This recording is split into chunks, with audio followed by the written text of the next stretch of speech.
Hi friends, ಇದು 2 days log ಆಗಿರುತ್ತೆ. ಇಲ್ಲಿ ನಮ್ಮ ಮನೆಗೆ ಪಕ್ಕದ ಮನೆ ಹುಡುಗರೆಲ್ಲ ಬಂದಿದ್ದರು ಅವನ ಜೊತೆ ಆಟ ಆಡೋಕ್ಕೆ. ಅವನಿಗೆ ಇವರೆಲ್ಲ ತುಂಬ ಇಷ್ಟ ಇವನಿಗೆ.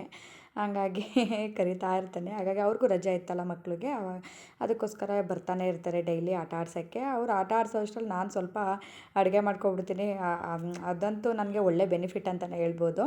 ಹಿಂಗೆ ಆಟ ಆಡ್ತಾ ಇರ್ತಾರಲ್ವ, ಅಷ್ಟರಲ್ಲಿ ನಾನು ಒಂದು ಕಾಲು ಗಂಟೆ ಅರ್ಧ ಗಂಟೆಗೆಲ್ಲ ಅಡುಗೆ ಮಾಡಿ ಮುಗಿಸ್ಕೋಬೋದು. ಅದು ನನಗೆ ತುಂಬ ಖುಷಿ ಅಂತಲೇ ಹೇಳ್ಬೋದು. ಅದಾದಮೇಲೆ ಈವ್ನಿಂಗು ವಾಕಿಂಗ್ ಕರ್ಕೊಂಡೋಗಿದ್ದೆ. ಹೇಗೆ ನೋಡಿ ಇಲ್ಲಿ ಬ್ಯಾಗ್ ಹೆಂಗೆ ಸಿಗಿಸ್ಕೊಂಡು ಒಳ್ಳೆ ಹೆಂಗೆ ಹೋಗ್ತಿದ್ದಾನೆ ಸ್ಟೈಲಾಗಿ ಅಂತ.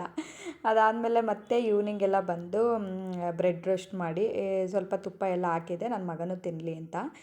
ಚೆನ್ನಾಗಿತ್ತು. ಅದೆಲ್ಲ ತಿಂದು ನಾನು ರೋಸ್ಟ್ ಮಾಡೋ ಅಷ್ಟರಲ್ಲಿ ಅವನು ನೋಡಿ ಇಲ್ಲಿ ಈರುಳ್ಳಿ ಸಿಪ್ಪೆ ಎಲ್ಲ ತೊಗೊಂಡು ಇದೇ ಏನಾದ್ರು ಒಂದೊಂದು ಚೇಷ್ಟೆ ಮಾಡ್ತಾನೆ ಇರ್ತಾನೆ. ಅದಾದಮೇಲೆ ಮತ್ತೆ ಇದು ಮಾರ್ನಿಂಗ್ ಇವತ್ತು ಪೌರ್ಣಮಿ ಇದ್ದಿದ್ದರಿಂದ ಇವತ್ತು ಬೆಳಗ್ಗೆನೇ ಎದ್ದು ಬೇಗ ಪೂಜೆ ಎಲ್ಲ ಮಾಡಿ ಮುಗಿಸ್ದೆ.